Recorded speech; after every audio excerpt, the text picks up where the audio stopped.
Recently, we looked at the head-to-head battle between the Radeon RX 9060 XT and Nvidia's RTX 5060. And if you saw that review, you'll know that the 9060 XT put up a seriously impressive fight in the mainstream segment. However, one of the key takeaways from that review was, well, the RTX 5060's 8GB of VRAM, which we saw struggling in some of the more demanding games, particularly as resolutions climbed or when ray tracing was enabled. Today, we're actually directly addressing that very concern by pitting the AMD RX 9060 XT against Nvidia's RTX 5060 Ti 16GB. Now, the 9060 XT comes in at $349, while the 5060 Ti 16GB has an MSRP of $429, marking an $80 difference between them. This is the matchup that many of you have been waiting for, as both cards now come equipped with a healthy 16GB of VRAM, removing that immediate bottleneck for Nvidia, and potentially levelling the playing field considerably. With both cards now having ample memory, the question shifts from does one have enough VRAM to which architecture and which GPU provides the best overall gaming experience and value. The direct comparison will reveal whether Nvidia's more premium 5060 Ti can leverage its architecture and equal memory capacity to overcome the strong performance that we've already seen from AMD. Or if AMD's latest offering continues to be that compelling choice, even against a more similarly spec'd opponent. Will the extra money for the green team translate into a tangible performance lead, or is the 9060 XT still the card to beat in terms of bang for your buck? Well, that's what we're going to find out. But before we get into that, here's a quick word from this video's sponsor. This sucks. I wish I had an upgrade. You have summoned the gaming genie. What is your wish? Better gear? For an upgrade? Your wish is my command. Zone Elite XL Matte, smooth, comfortable, spill resistant, and the sleek Zone Mat for precision gaming. NZXT Function Elite Mini TKL, magnetic switches, compact and precise. Featuring per-key adjustable actuation with 40 points of sensitivity ranging from 0.6mm to 4mm to fit your individual needs. Lift Elite wireless mouse, lightweight, responsive and ultra fast. Capsule Elite mic, pro quality audio, crystal clear, every game chat will be flawless. Genie approved upgrades. Make your gaming wishes come true with NZXT. Find out more by clicking the link in the description below. So as always, I'm not going to sit here and bore you by running over all of the specs in details. With any of these head-to-heads where we're kind of comparing an AMD card against an Nvidia card, going spec for spec just really doesn't do either of them any justice because they're both engineered in very different ways under the hood. Now, like we said in the intro, while everyone wants the absolute best, these two cards are squarely aimed at that crucial mainstream segment. The 9060 XT with its 16GB of VRAM currently hits the market at $349, while the 5060 Ti 16GB comes in at $429. So an $80 difference, which makes the 5060 Ti about 23% more expensive than the RX 9060 XT. So the big question as always comes down to if that extra cost for the Nvidia card truly translates into a performance advantage, and if so, by how much to warrant that price difference.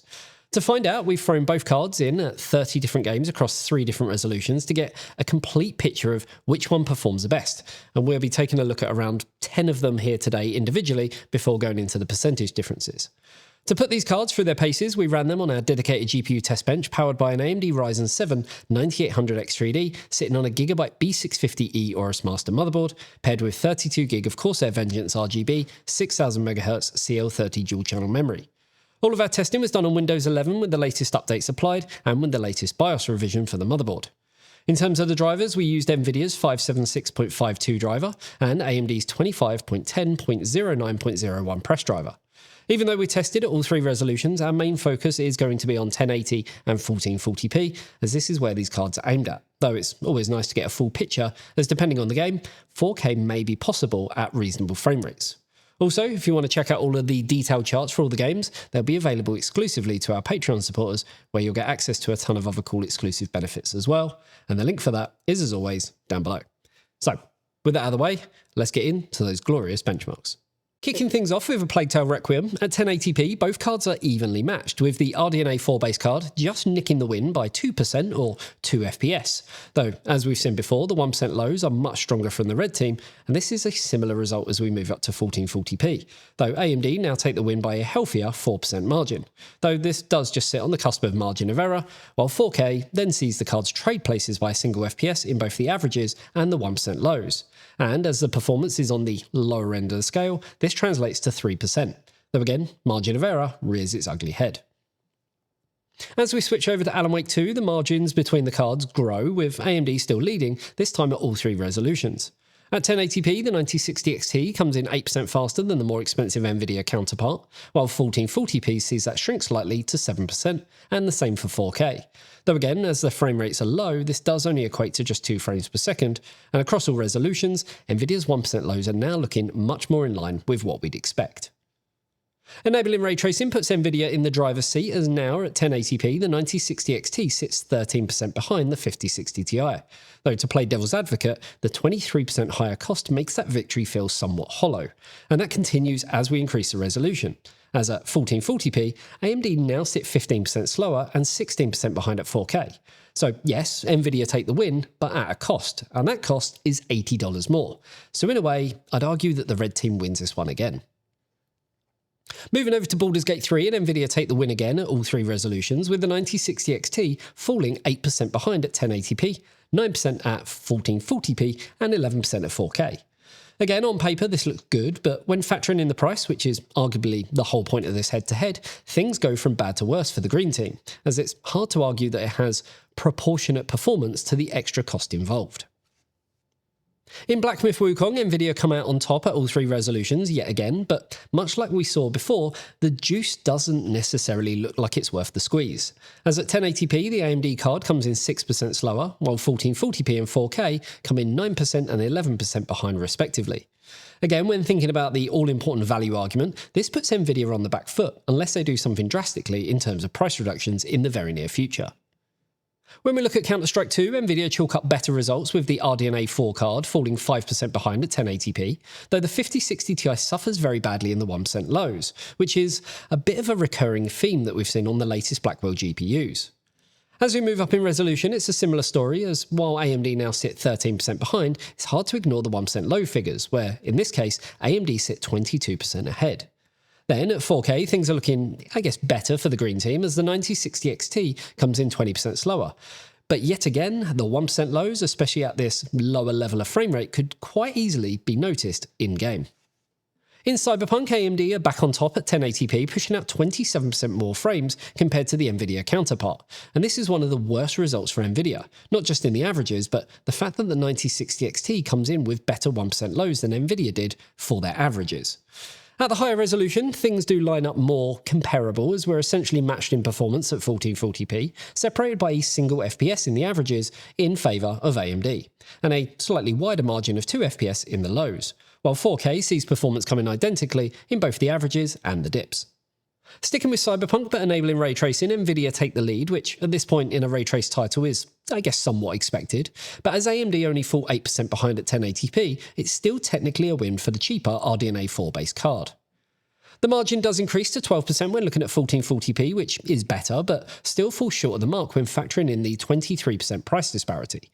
And while 4K sounds better for the green team, as AMD falls 17% behind, this does only equate to just 2 frames per second, as the frame rate on both cards sit barely in double digits.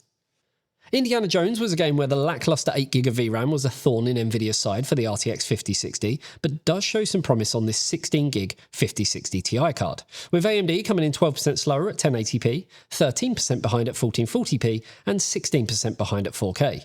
Though again, due to pricing, this, well, comes up as a win to AMD. But more interestingly is again how this, I guess, shows the cracks on Nvidia, with the lows dropping once again, but only at 4K, where the texture sizes are, I guess, dramatically increased. Lastly, in Starfield, it showed some interesting talking points.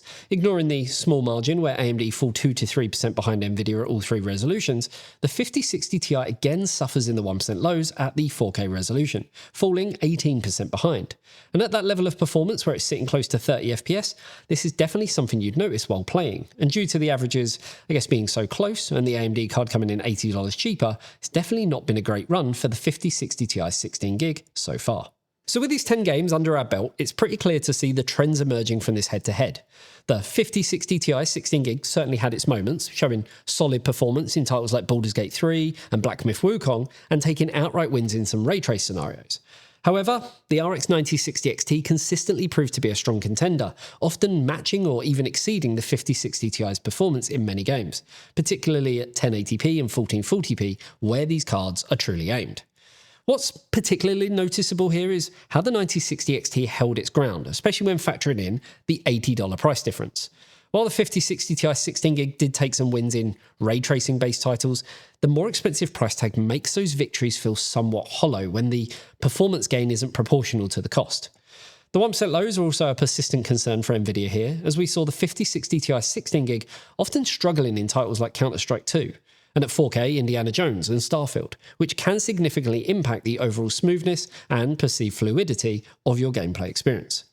Ultimately, considering the 9060 XT comes in at $349 versus $429 on the 5060 Ti 16GB, the value proposition leans heavily towards AMD based on these initial results. The 9060 XT delivers incredibly competitive performance, often better 1% lows, and doing so for a significantly more attractive price point. It's just, well, making a compelling case for itself without requiring that extra investment, which is crucial in the mainstream GPU segment. Now, obviously, testing 10 titles only shows part of the picture, and, well, we've actually tested these cards in 30 games in total. So it's obviously worth looking at the full picture to make sure the games we've chosen don't just favour one brand over the other. It's here where at 1080p, AMD actually comes in the worst performer, but only by a 4% margin, which is right on the cusp of margin of error. And given the price difference in favour to AMD, I'd honestly give that as a win to the red team, even though, as we look at the chart, Nvidia take wins in more than half of the games. Well, the only win that actually makes sense, given the 23% price difference, I guess, is Black Myth Wukong with RT enabled, as AMD actually dropped 44% behind in this title. Though for me, seeing AMD excel in Cyberpunk by 27% must be a big blow for Nvidia, considering, well, it's a title that they've really pushed to show off their latest technologies. The lows were also a big point of contention for Nvidia, but overall at 1080p, things do balance out quite well for them, with a pretty even split between the two cards, with some small wins going to AMD and some to Nvidia, with the noticeable ones being Black Myth Wukong with RT enabled again in favour to Nvidia, while Cyberpunk sees AMD push ahead by 32%. 1440p sees very similar results to what we saw at 1080, with AMD falling 5% behind the green team. And again, this is inflated somewhat, though even without it, we're only talking shaving off 1% or so. We again see more than half of the titles in favour to Nvidia, but the big stickler is still pricing, which is, well, what we set out to look at today to see if the extra cost for the Nvidia card makes it worth it. And well, based on this, I think the answer is pretty clear on that one. The lows follow the same trend as we saw before, though on this occasion F124 spells a big issue for Nvidia, as the 9060 XT comes in 54% stronger, though at such high frame rates it's not as noticeable as if we were pushing double-digit frame rates, instead of, being in the hundreds. That aside, it's a pretty even split again, with some games favouring AMD, while again, others favour Nvidia.